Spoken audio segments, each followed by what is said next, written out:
You're listening to the Icandemy Podcast, the podcast for people who can but don't know how.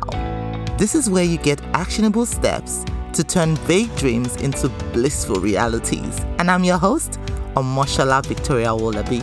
So let's get started. Do you ever think to yourself, I want to be able to impact lives, leave an imprint in this world, but you feel isolated, stuck, unclear on how to show up or get started? If you've answered yes to this question, I want to extend a very special invitation to you to join us on our upcoming workshop, the Courageous Confidence Workshop. This workshop is live, where we get to work together on that call so that you can crack the confidence code, awaken your inner giant, show up authentically, and attract your tribe. Head on over to offers.icandemy.org/courageous. Again, it's offers.icandemy.org/courageous. You'll find the links in the show notes below. Hey, welcome to another episode of the Icandemy Podcast. How are you all doing? I am super excited to be here.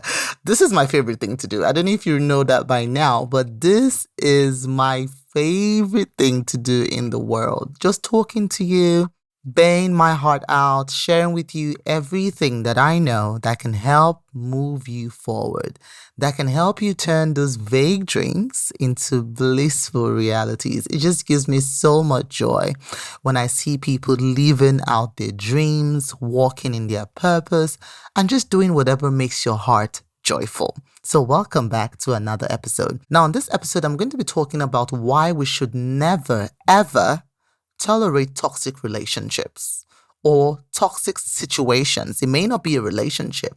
It may just be a situation, right? Now, I remember growing up, right? I had this friend. I was young then at the time, and I had this friend. She happened to be my best friend at the time. So I would go to their house because her mom and my mom were best friends, right? So I would go to their house and I would play, we'd go for play dates and things. And I remember, I think I was around 6, I'm not sure, but I think it was somewhere there. It was somewhere around between the ages of 6 to probably 9. I'm not exactly sure, but I remember that I was at her house for a play date once and we were just playing. And I had this, this leggings that you have that would have like a strap that goes under your feet. I don't know what they're called now. I know they're back now, but then they were in vogue and my mom bought me a couple of them. And I was such a skinny child. Gosh, it was so bad that my mom would literally she would tell us, why don't you like to eat your food? Because my mom was, a chubby woman, right? And my brother and I were so skinny. Like, my mom used to find it so frustrating. And she would mix all sorts of concoctions just for me to eat and help me gain weight. Like, she would mix like Maltina with raw eggs and milk, and she would force me to drink that because she wanted to make me add weight. But anyways, I was a very skinny child, right? So on this day, I went to my friend's house and we had a play date, right? And we're just playing innocently as a child. And her father walks out to the lounge where we were playing, or to the living room, and he takes one look at me. I'm a little girl, I'm just dressed up in something my mom bought me, right? And he looks at me and he says, look at you and your mosquito legs in this leggings or whatever it is you're wearing. You look like a mosquito in that. And I carried those words with me. I got home. I took off those leggings. I didn't even tell my mom. But those words sank deep into my mind. And then I got home. I took off the leggings and I never ever wore them again. Even when I was a teenager, I never wore them again because all I could remember was mosquito legs. When I looked at myself in the mirror, that was all I saw. Everything I saw was mosquito legs, mosquito legs, mosquito legs. Now I was a child, and that it literally, now that I think about it, right, I think that was the beginning of the crushing of my self-esteem. Because up until that point, I came from a very loving family. My dad was very loving. Like, my dad never saw anything wrong with me. He was so proud of me. He would, whenever I did well at school, he'll buy me gifts. He'll compliment me. He'll say, "Oh, you look so much like my mother." All I felt was love until this particular incident, right, happened. Now, from that moment, I realized what literally happened, right? And this is why it is very dangerous when we put up with toxic situations or relationships or anything toxic, right? The reason why is, I know in the last episode I shared with you the faculty of the soul. If you haven't listened to it, you need to please go ahead and listen to that episode. Now, this is why being in toxic situations is dangerous for you, because it changes your mind about the truth of who you are. It robs you of your will and leaves you at the mercy of your emotions. Because number one, like I covered in the last episode, the faculty of the soul, your mind inside the faculty of that soul is the chief within that faculty, right? The head of the faculty, so to speak, right? And then next comes your will and then your emotions. Now, when your mind is messed up, you literally have no willpower. And then you are left at the mercy of your negative emotions that just take over you. They just ravage you. That is why we see a lot of atrocious activities happening, because the mind is messed up. They've allowed certain things fester on their mind. And this is why the concept of slavery is so evil, because it literally forcefully took a bunch of people, changed their mind about the truth of who they were, robbed them of their will, and left them at the mercy of their emotions. Okay, family, let's face it. We've all felt pain. We've suffered the losses. You know what it's like to want something so bad, but not see a path to its accomplishment.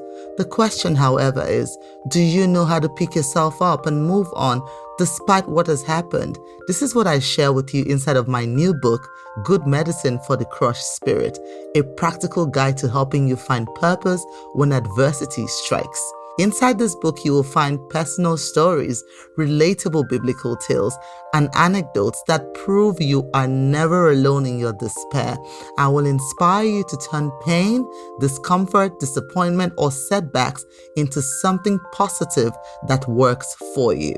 So if you're ready to change your life in meaningful and purposeful ways, get your copy of this book today and let the transformation begin. So in the very same way, when we tolerate toxic situations, and in my story that I just told you, I kept going back to that house. I kept going there. I kept playing there because we were very close family friends, right? I kept going there, I kept playing there, but I never ever saw myself the same way again.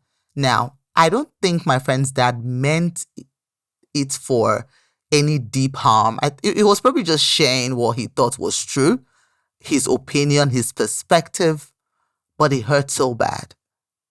It hurt so bad, and it affected me and the way I saw myself, right? I no longer believed the truth that my dad was telling me, like, "Oh, you're beautiful, you're intelligent, you remind me so much of my mother." I never felt like that again. I just felt, oh, my dad is just telling me that because he's my dad. What my friend's dad said about me is true. Right?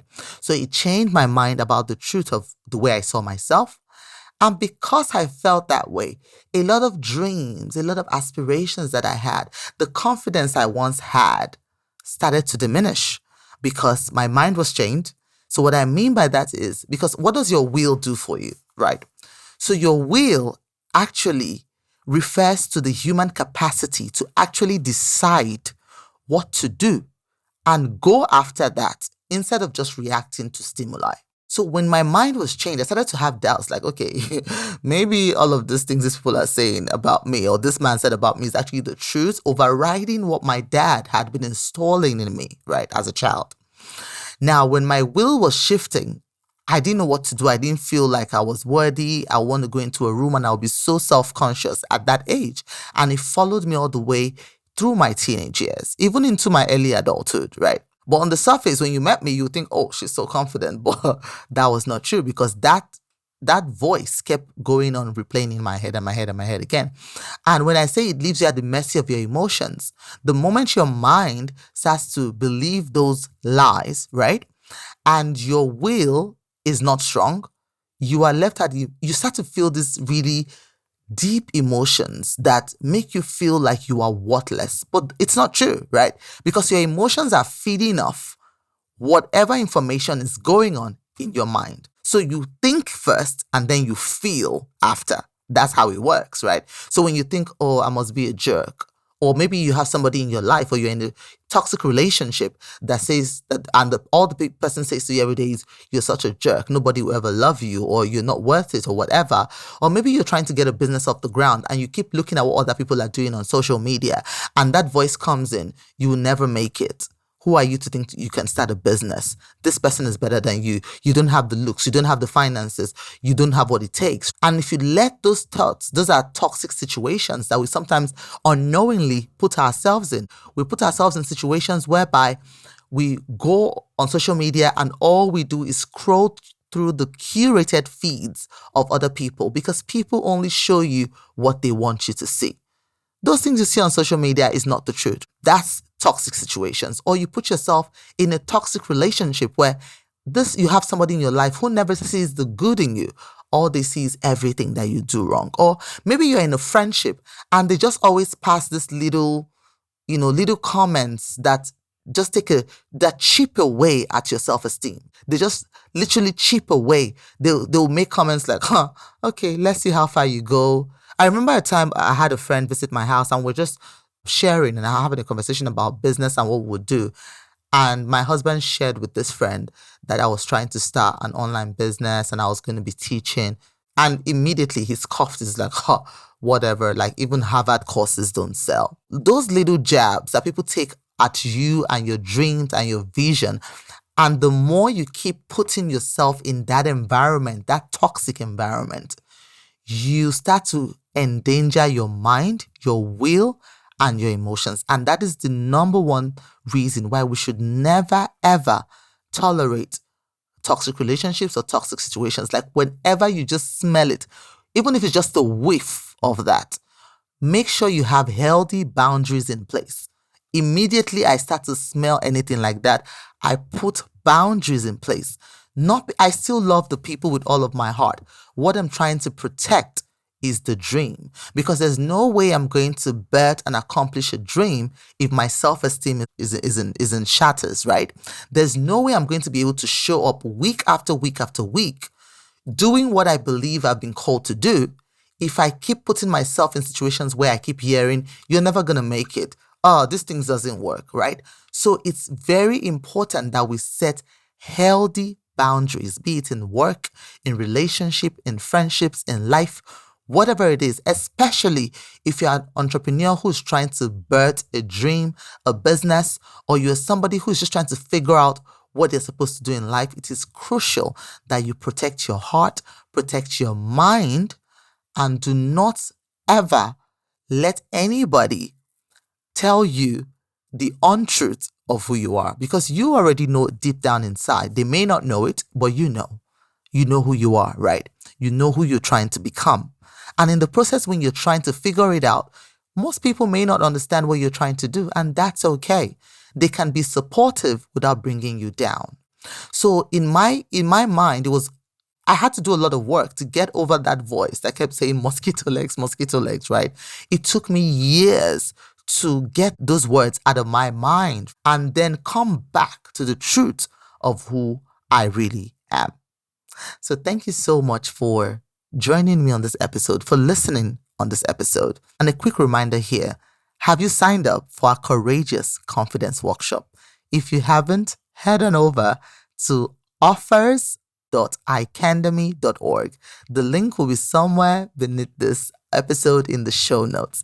Thank you so much once again, and I'll see you on the next episode. And until then, remember, keep on shining.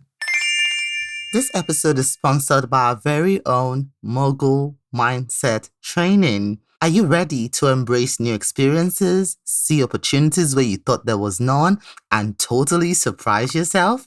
Because you can by unleashing the power of your mind. Mogul Mindset System is a 5-step system that helps you retrain your mind to work with you and not against you, so you can awaken your inner giant, 10x your impact, your income, and become truly unstoppable. The truth is, you, my friend, have a superpower, your creative genius. And I'm here to make that power multiply manyfold so you can get past fear, self-doubt, and finally start working and thriving in your life and business. Ready to unleash your superpowers? I thought you would. Head over to mogul.icandemy.org. That's mogul.icandemy.org to learn more.